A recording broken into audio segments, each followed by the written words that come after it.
दोस्तों बहुत बहुत स्वागत करता हूं आप सभी का। अगर आप राजनीति में हैं तो आपके हर शब्द का एक मतलब होता है।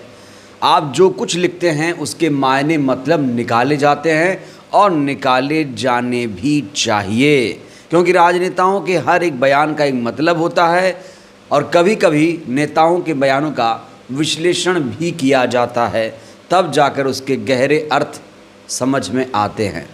इस समय चंद्रशेखर आज़ाद के एक बयान को लेकर बड़ी ज़्यादा चर्चा है। कहा जा रहा है कि चंद्रशेखर आज़ाद ने अपने पैर पर कुल्हाड़ी मार ली, चंद्रशेखर आज़ाद ने बहुत बड़ी चूक कर दी, चंद्रशेखर आज़ाद ने सियासी तौर से बहुत बड़ी गलती कर दी। जी हाँ दोस्तों, चंद्रशेखर आज़ाद के एक ट्वीट पर घमासान मचा हुआ है और इसके पीछे की वजह है उनके द्वारा एक ऐसा शब्द लिख देना जिसके बाद बसपा के जो तमाम समर्थक हैं, जो मायावती जी के तमाम समर्थक हैं, वो चंद्रशेखर आज़ाद से नाराज़ हो गए। कहा गया कि चंद्रशेखर आज़ाद मुद्दा तो आपने सही उठाया, लेकिन बहन जी से दिक्कत क्या थी, बहन जी का आपने नाम क्यों नहीं लिया। दोस्तों बिना देर के मैं आपको एक ट्वीट दिखाना चाहता हूँ। ये ट्वीट आप देख सकते हैं, यहाँ लिखा है, पूर्ववर्ती उत्तर प्रदेश सरकार के समय कन्नौज, अंबेडकर नगर, जालौन, सहारनपुर मेडिकल कॉलेज के निर्माण हेतु समाज कल्याण विभाग द्वारा विशेष घटक के तहत 70% बजट उपलब्ध कराया गया था। उस समय ये स्पष्ट भी किया गया था कि मेडिकल कॉलेज का निर्माण जिस मद में किया जा रहा है उसका ध्यान रखते हुए एससी वर्ग को विशेष आरक्षण का प्रावधान भी किया जाएगा। उसी हिसाब से एमबीबीएस सीटों का आवंटन भी होगा। लेकिन माननीय हाई कोर्ट की लखनऊ खंडपीठ ने इस विशेष आरक्षण व्यवस्था को नीट 2025 से रद्द कर दिया है। दोस्तों चंद्रशेखर आज़ाद की इस बयान का मतलब समझ पा रहे हैं आप? इसका मतलब ये हुआ कि इन 4 कॉलेजों से जो एससी एसटी के लगभग 10 सालों में 4000 डॉक्टर बने, हर साल कहा जा रहा है 340 डॉक्टर बनते हैं, मगर अब वो नहीं बन पाएंगे, क्योंकि जो आरक्षण मिल रहा था, जिस आरक्षण के तहत सीटें भरी जाती थीं, एससी एसटी के बच्चों को दाखिला मिलता था, अब उन बच्चों को आरक्षण नहीं मिल पाएगा। और इसीलिए चंद्रशेखर आज़ाद ने ये बड़ा मुद्दा उठाया। लखनऊ हाई कोर्ट के फैसले पर उन्होंने असहमति जताते हुए ये पोस्ट किया, लेकिन उनसे यहाँ एक बहुत बड़ी चूक हो गई। कहा जा रहा है सियासी तौर से उन्होंने एक बहुत बड़ी गलती की, क्योंकि उन्होंने यहाँ पर पूर्ववर्ती लिखा है। बहुत सारे लोग रिएक्शन दे रहे हैं कि बसपा की जगह पूर्ववर्ती क्यों लिखा, बसपा लिखने में आखिर दिक्कत क्या है, मायावती जी सरकार लिख देते, बहन जी की सरकार लिख देते, तो पूर्ववर्ती सरकार का मतलब क्या है?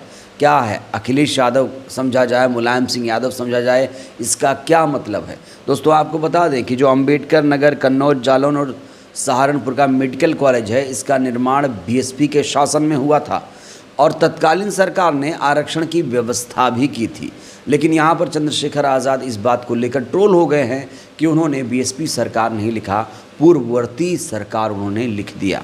दोस्तों आपको यहाँ पर बताना चाहते हैं कि लखनऊ की दोनों खंडपीठ ने, यानी इलाहाबाद हाईकोर्ट और लखनऊ खंडपीठ, दोनों ने ही जो आरक्षण व्यवस्था थी उसे रद्द कर दिया है। ये जो चंद्रशेखर आज़ाद का मैं ट्वीट आपको दिखा रहा हूँ, ये लखनऊ खंडपीठ के फैसले के बाद आया था। और जब इलाहाबाद हाई कोर्ट ने फैसला, जब लखनऊ खंडपीठ के फैसले को बरकरार रखा, तो फिर से चंद्रशेखर आज़ाद ने एक ट्वीट किया है। लेकिन जब लखनऊ खंडपीठ ने फैसला सुनाया तो इस दौरान चंद्रशेखर आज़ाद ने विस्तार से पोस्ट लिखा था। उन्होंने आगे लिखा था कि ये सिर्फ एक फैसला नहीं बल्कि अनुसूचित जाति और अनुसूचित जनजाति के संवैधानिक अधिकारों पर सीधा हमला है। ये हमारे बच्चों के भविष्य के साथ खिलवाड़ है। मैं ये साफ कर देना चाहता हूँ कि ये लड़ाई केवल 340 सीटों की नहीं, बल्कि ये सामाजिक न्याय और संविधान की आत्मा की रक्षा की लड़ाई है। इस अन्यायपूर्ण निर्णय को हम किसी भी कीमत पर स्वीकार नहीं करेंगे। मुझे पत्र और फ़ोन, अन्य माध्यमों से छात्रों और अभिभावकों के अनेक संदेश प्राप्त हुए हैं। मैं उन्हें आश्वस्त करना चाहता हूं कि मैं इस संघर्ष में पूरी तरह उनके साथ खड़ा हूं। चंद्रशेखर ने इसी ट्वीट में लिखा था कि हम इलाहाबाद हाईकोर्ट की लखनऊ बेंच के इस फैसले को उच्च बेंच में चुनौती देंगे। लेकिन उच्च बेंच ने भी जब फैसला सुनाया तो फिर चंद्रशेखर आज़ाद अब सुप्रीम कोर्ट जाने की बात कह रहे हैं। साथ ही साथ उन्होंने योगी सरकार पर कड़ा प्रहार किया है। जैसे ही इलाहाबाद हाई कोर्ट की दोनों बेंचों ने विशेष आरक्षण निरस्त किया, उसके बाद चंद्रशेखर आज़ाद ने फिर से एक ट्वीट किया। उन्होंने लिखा कि यह निर्णय ना सिर्फ शोषित वर्ग के साथ अन्याय है, बल्कि उन शर्तों से विश्वासघात है जिनके आधार पर इन संस्थानों की स्थापना हुई थी।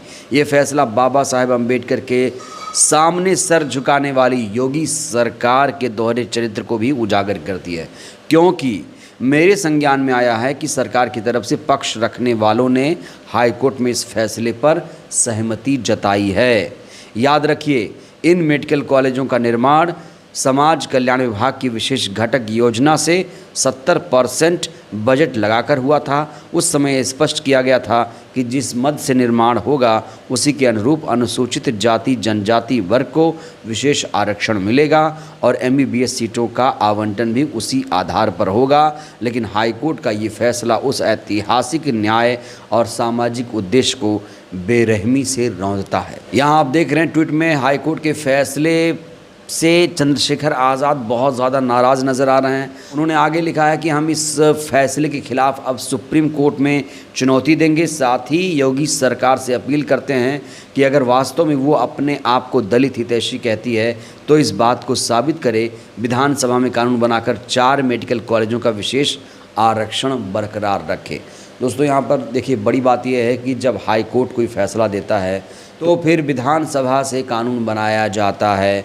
तो यहाँ पर चंद्रशेखर आज़ाद ने योगी सरकार को चुनौती दी है। कहा कि अगर योगी सरकार इस फैसले के खिलाफ है तो वो एक कानून बनाए। उन्होंने कहा, मैं फिर से दोहराता हूँ, अगर सरकार और कोर्ट से इंसाफ नहीं मिला तो यूपी सरकार का असली चेहरा समाज के सामने लाने के लिए दिल्ली से लखनऊ तक पैदल मार्च करेंगे। ये यात्रा सिर्फ मेरे कदमों की नहीं होगी बल्कि करोड़ों वंचितों की आवाज़ बनेगी। बहुत बेहतरीन मुद्दा चंद्रशेखर आज़ाद ने उठाया, लेकिन वो जो लिख दिया ना पूर्ववर्ती सरकार, वही उनके गले की फांस बनता हुआ नज़र आ रहा है।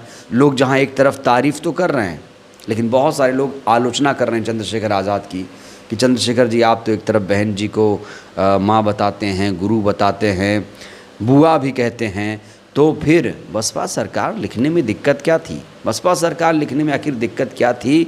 मायावती जी सरकार लिख देते, बहन जी की सरकार लिख देते तो बात और ज़्यादा क्लियर हो जाती। ये लोग सोशल मीडिया पर चंद्रशेखर आज़ाद से शिकायत कर रहे हैं और आज़ाद समाज पार्टी और बीएसपी के जो तमाम समर्थक हैं वो आपस में इसको लेकर बहस भी कर रहे हैं और गुत्थम गुत्था भी सोशल मीडिया पर इसको लेकर चल रहा है। दोस्तों, आपको यहाँ पर बता दें कि जो अम्बेडकर नगर कन्नौज जालौन सहारनपुर मेडिकल कॉलेज है, इसका निर्माण तो बीएसपी सरकार ने कराया ही था। आरक्षण की व्यवस्था भी बीएसपी सरकार ने की थी, लेकिन 2006 में एक अधिनियम आया था, आरक्षण अधिनियम 2006 के तहत नए सिरे से सीटें भरी जाएंगी। यहाँ देखिए, अखबारों ने इसको लेकर प्रमुखता से एक रिपोर्ट छापी जिसमें लिखा है कि अदालत ने राज्य सरकार को निर्देश दिया है कि इन चारों मेडिकल कॉलेजों की सीटें आरक्षण अधिनियम 2006 के अनुसार भरी जाएँ। तो 2006 में एक अधिनियम बनाया गया था। 2006 में मुलायम सिंह जी की सरकार थी और कहा जा रहा है वो जो नियम बनाया था उन्होंने, उसी नियम के अनुसार सीटें भरी जाएंगी। सीटें भरने की सूचना पर कोर्ट ने चिकित्सा विभाग को आरक्षण अधिनियम 2006 के तहत इन सीटों को नए सिरे से भरने की कार्रवाई करने का निर्देश दिया है। तो यहाँ पर चंद्रशेखर आज़ाद ने योगी सरकार को जहाँ चैलेंज किया, तो वहीं पर बीएसपी के तमाम जो समर्थक हैं वो शिकायत कर रहे हैं कि आपने पूर्ववर्ती क्यों लिखा। मुद्दा तो बहुत अच्छा है, मुद्दा तो बहुत बढ़िया उठाया गया है और कह रहे हैं कि हम इस फैसले को सुप्रीम कोर्ट में चुनौती देंगे। देखते हैं आगे क्या होता। बहरहाल, चंद्रशेखर आज़ाद ने क्या वाकई पूर्ववर्ती लिखकर बहुत बड़ी गलती कर दी? क्या इसका नुकसान उन्हें होगा राजनीतिक रूप से? आप लोग क्या सोचते हैं? प्रतिक्रिया दीजिएगा। बहुत बहुत धन्यवाद।